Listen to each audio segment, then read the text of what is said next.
Even the best of us can get sucked into relationships with narcissistic people because narcissists can be extremely attractive. They have charisma, they can be larger than life, they can try to reel us in with whirlwind romances and all of these gestures of love and affection and putting us on this pedestal and making us feel like we're so special and that we've met the love of our lives.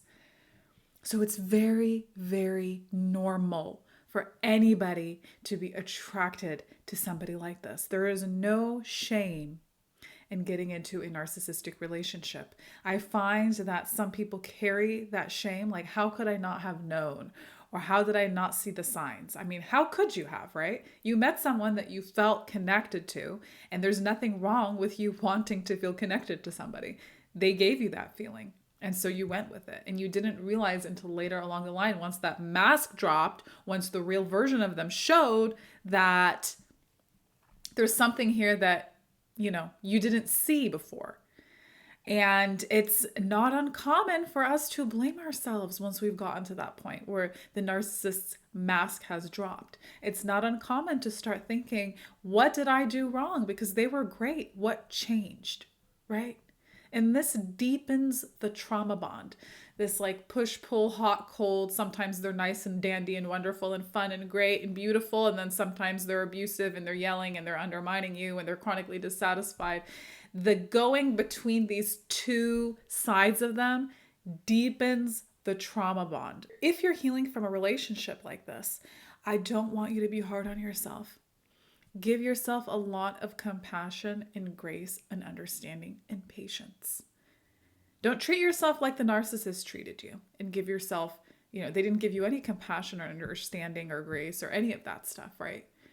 But through our healing journey, we can give ourselves those things. There's nothing wrong with you wanting connection and love with somebody who comes off very charming and attractive. That's a normal human emotion. That's a normal human desire. For those of us who have attachment trauma, it might be more difficult for us to leave these relationships because the trauma bond becomes very, very strong. The trauma bond is not an easy thing to break, okay? It's not easy whatsoever. It takes a long time.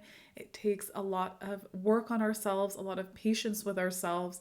And remember, on average, people attempt to leave abusive relationships like 6 to 9 times before they're actually successful. So it's even common to leave and go back again.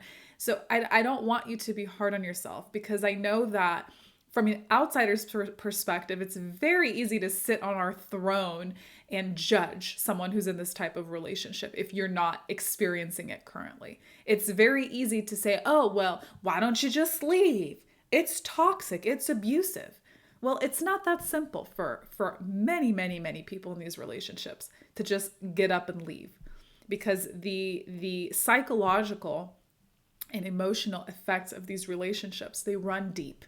And it takes a lot of time to kind of work on that damage before we feel like we are capable of getting out, And sometimes there's people that feel like they can't get out ever. They keep going back and they stay in these relationships forever, for life.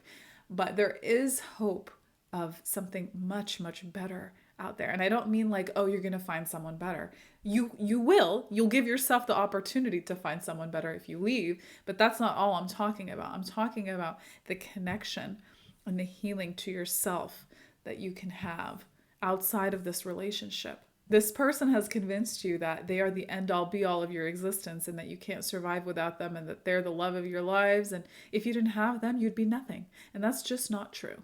This person, this narcissist, has actually taken you far, far away from your authentic self. They have destroyed your self-esteem. They have made you feel like you're dependent on them, like you need them somehow to move forward. And all of these things are not true. They've worked very hard on manipulating your perception of yourself to keep you stuck in the relationship so that they can control you because they need to feel in control of their supply.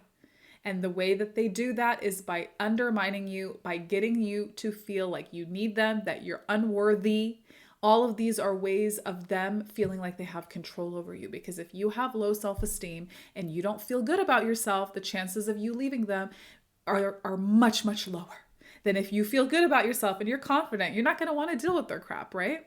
The more confident you become and the more connected to yourself you become, the more we heal and we connect to, because that's what healing is. Healing is getting through all of those muddied, like false perspectives that we've developed because of our trauma and abuse that we've been through, to connecting to the authentic version of ourselves, to connecting to our intuition, to our purpose, to our sense of self that's been muddied by the abuse and the trauma that we've experienced in these kinds of relationships.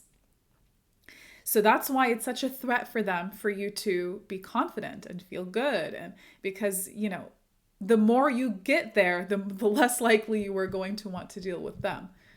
And you have every right to work on yourself. If a narcissist will try to make you feel guilty and like you're bad and you're selfish. They love throwing that term out, even though there's no one more selfish than a narcissist, right? But they'll project that onto you. You're selfish for wanting to do things for yourself, or for taking care of yourself, or for prioritizing yourself. You're selfish. Well, if that makes you selfish, then I guess you're selfish, right? You have the right to take care of yourself. And if they cared about anyone else but themselves, they would want you to take care of yourself and do things that make you feel good inside. But that is too much of a threat to them.